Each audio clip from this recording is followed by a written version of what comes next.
You know how Donald Trump has always sued everyone and everything at all times everywhere? I am the single greatest president. I'm the greatest president in the history of our country. And I said, does that include Lincoln and Washington? He said, yes. Stephen Colbert recently aired a 2004 interview clip featuring Donald Trump, and the moment instantly changed the atmosphere inside the studio. The second viewers heard Trump's own words from years earlier, the irony became impossible to ignore. Long before entering politics, Trump sat for an interview where he confidently explained what he believed betraying America truly meant. According to Trump at the time, betrayal involved putting yourself above the Constitution, refusing to accept when the system tells you no, using power for personal advantage, and behaving as though laws and rules simply do not apply to you. Back then, the comments sounded like a standard answer from a businessman discussing patriotism, leadership, and American values. And what are you doing? I haven't made that.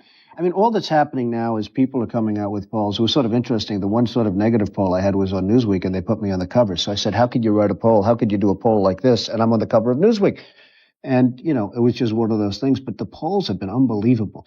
So I am going to form a presidential exploratory committee. I might as well announce it on your show, everyone else. But 2 decades later, Colbert replayed that exact interview alongside the controversies and headlines that have followed Trump in recent years. Suddenly, the meaning felt entirely different.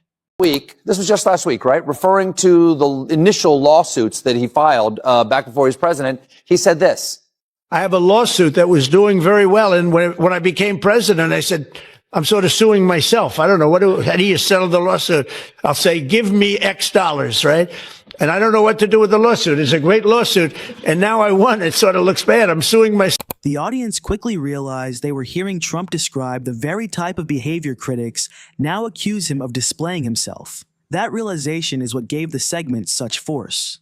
Colbert did not need exaggerated commentary or dramatic accusations because Trump's own definition became the centerpiece of the entire segment. The moment the old interview began playing, viewers could immediately connect the parallels for themselves. Trump spoke about respecting the Constitution, and audiences instantly thought about the endless legal disputes, election-related controversies, and repeated public attacks against institutions that ruled against him. He spoke about refusing to accept when the system says no, and suddenly memories of courtroom battles, rejected claims, and angry public reactions resurfaced all at once.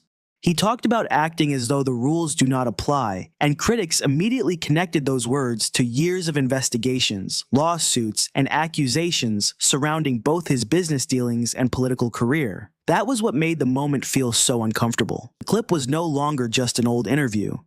It sounded like a statement echoing forward through time. Colbert understood something important about political comedy and public perception. Sometimes the most effective criticism is not introducing new accusations at all. Sometimes the strongest move is simply replaying someone's own words and allowing time itself to expose the contradiction. I think the president, he's not dumb, in terms of political instincts. The president might actually realize that this don't look great to the taxpayers, so he floated this idea. As far as all of the litigation and everything that's been involved, yeah, they probably owe me a lot of money. But if I get money from our country, I'll do something nice with it, like give it to charity. Yes, he might give it to charity. She's a centerfold he banged back in 2000. That was exactly what happened during the segment. The old interview no longer felt like casual commentary from a businessman in 2004. It felt almost like a warning hidden in plain sight for 20 years. And the reason the room reportedly became so quiet was because nobody expected Trump's earlier definition of betrayal to align so closely with the controversies surrounding him today. For a brief moment, the comedy stopped feeling like comedy. It became uncomfortable, almost unsettling. Even many Trump supporters watching likely noticed how strange the contrast appeared.